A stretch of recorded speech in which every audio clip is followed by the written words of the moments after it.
And it wasn't until I got into college that I started seeing glimpses of breaking in video clips, people dancing at talent shows. And I was always like, yo, that's the thing that I won't be able to reach because it's only given to a chosen few. And I Wow. remember.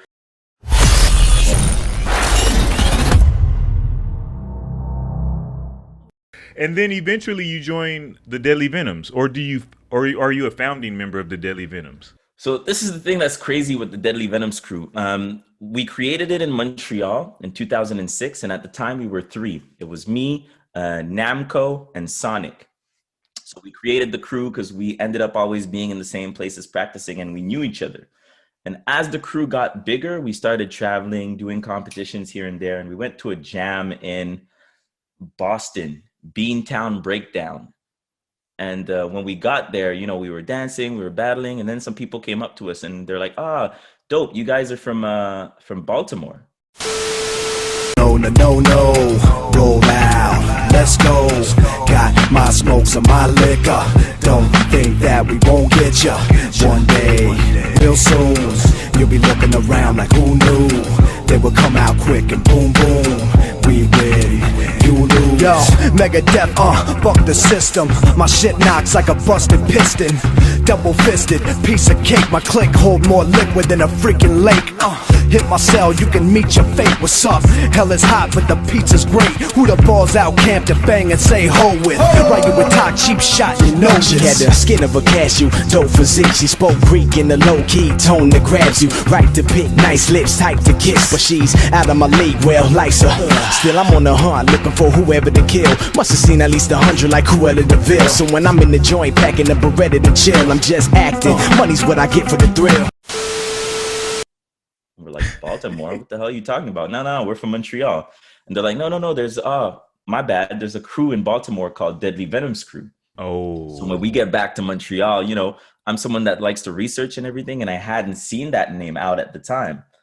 I made the link because of the movie Five Deadly Venoms. I had 5 pupils.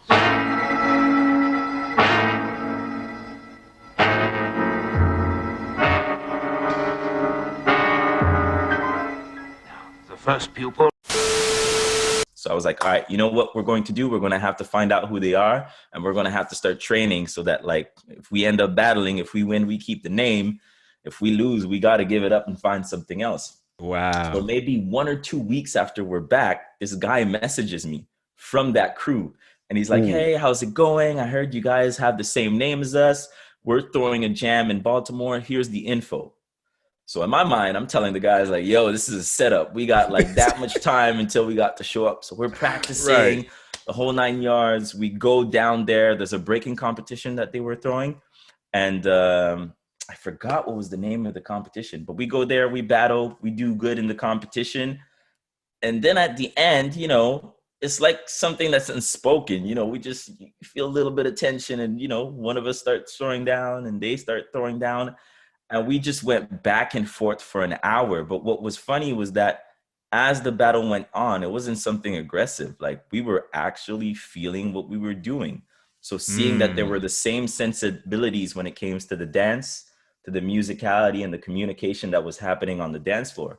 So we actually spent time afterwards just talking about it and being like, "Yo, like, you guys are cool. Like, we're cool. How about we just like join forces?"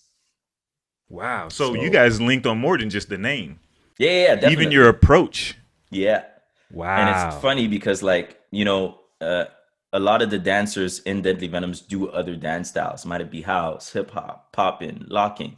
So for us, it was interesting to see that, like, it was a crew that also had that mentality, but it wasn't on the, and I quote, on the corny side where people are like, "Yeah, I pop too." And, they throw a wave, but they literally do those dance styles because they dance it, they enjoy music, and it's not something for them as just another pin to put on their chest, but more that, like, if the music changes, I still want to be able to keep dancing. And I think that mentality was the essence of what brought us together. Wow. And so moving forward, did you guys compete with each other like in different competitions?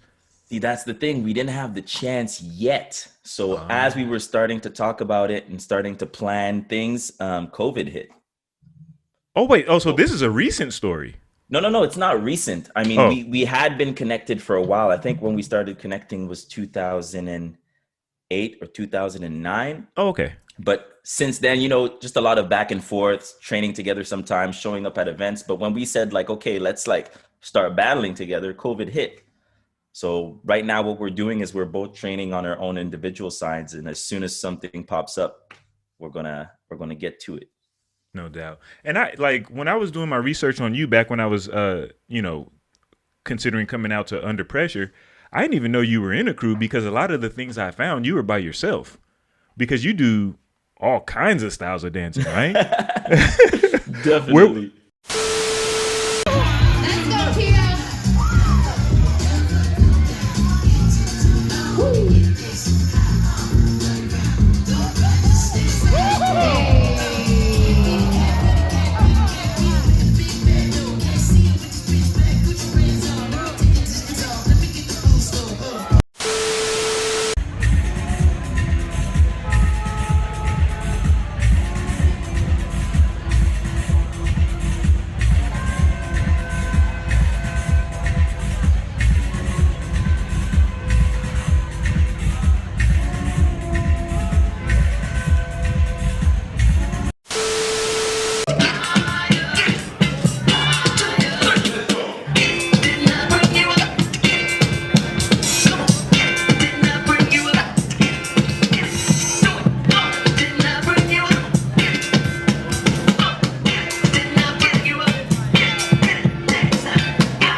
Yeah, you're like you know what I'm saying? I'm everywhere, you ain't never there. That's you right there, you know what I'm saying?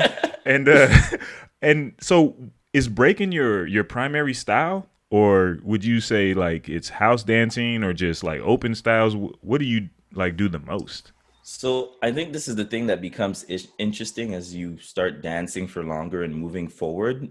Often that's the question that people are going to ask you, like, what's your main style? But I think for me, it's just a question of like, what am I trying to express at the moment? And what do I feel like with the music that's playing? So I'd say that like the main styles that I do is like hip hop and breaking.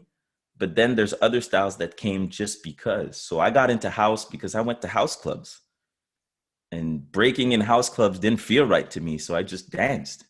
And I remember at first people were like, nah, you're not doing right. You have to take classes. And I was like, all right, chill, give me some time. And I just kept going to the club, getting down and learning that way. Right. That's dope, man. It so basically you're just like I don't want to ever be out of place with music I like. 100%. Like to me, it was like, and that's still one of my pet peeves today, man. You get to a club or like a breaking after party and people are breaking all night. I'm like, fam, they're playing Sean Paul. Why are you like just throwing on the floor, throwing windmills? I'm like, nah, now's the time to actually get into that party vibe, being able to connect with people and like just unwind. Like the goal, I think, and that's what I think personally is that like, yo, I'm trying to get all my breaking out during the event so that whatever happens at the after party is literally how I feel. I don't feel forced to have to break or to No prove something. doubt. Now, so I was talking to Anton and we were discussing Toronto style, right? Would you say that there's a Montreal style? Because just from the little bit that I was able to observe during that Under Pressure weekend, it seems like there is a Montreal style, and that a lot of the guys that were competing kind of fall under very flowy, very you think they're about to crash, but then they don't because they catch it and they can flip it, and you're like, whoa, what was that? I heard it called. Somebody said something about crash to create. I don't know if that's a real term, but I took it for what it was because they were from Montreal. Is that the Montreal style? It's hard to pinpoint exactly a Montreal style because it's going to be something that like all depending under which crews you've learned or who were your mentors, there's different things that are going to be there. But there are certain things that are constant because I guess what's the exact word that I'm looking for? I guess the standards of the community as a whole look for certain things. So crash and create is one of those things. The person that I remember hearing that from first is B-Boy Zig from Fresh Format. And the concept behind it, if I'm not mistaken, is that like you should never let yourself fully crash. Like if you feel that you're about to crash, this should be the moment that you create something new, something different, so that like a crash shouldn't really exist. There's that train of thought. There's another train of thought where like everything is about the music. Like if the music doesn't tell you anything, like don't do it. Even if you do like the wildest moves, like we don't care. There's no music behind it. And then there's other train of thoughts where it's all about being unique and original. And you have a few crews that abide by that when you're looking at crews like 701 Squad, Area 51, and other crews. So I think there's a few things that you can look at, but I would find it difficult to say that there's something that like, yeah, that's the Montreal style. In Toronto, like a lot of people notice it right away. It's the threads, the patterns that they create and how they formulate their go downs or their sets. But in Montreal, I don't think there's something specific like that that you can pinpoint. Right. Now, before we get off the breaking and get to the, the more deeper things, my last controversial question, top 5 dead or alive to come out of Montreal. Top 5 dead or alive to come out of Montreal. It's difficult because once again, it depends on what you're looking at. It's difficult because once again, it depends on what you're looking at. Are you looking at competition wins? Are you looking at like what I personally like about breaking? Are you looking at the people who made most noise? If I were to name 5 names for me that influenced me, I'd say